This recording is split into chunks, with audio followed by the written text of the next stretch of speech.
Welcome to this video tutorial of Kyligence Zen.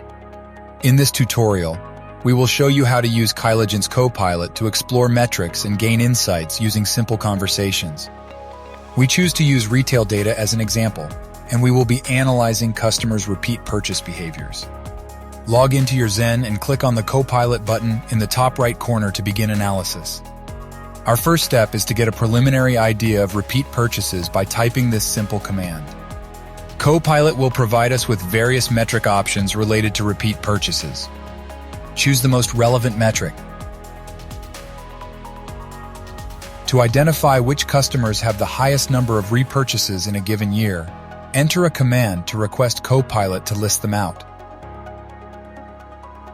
Further, intuitively, the next step is to find out whether there are any customer-related dimensions that we might use to figure out why they have so many repeat purchases.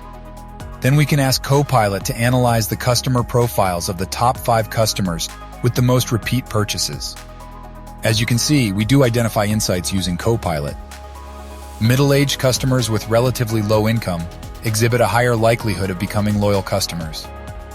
This finding will inform customer segmentation and help tailor marketing strategies to convert occasional customers into loyal ones by targeting customers with a similar profile.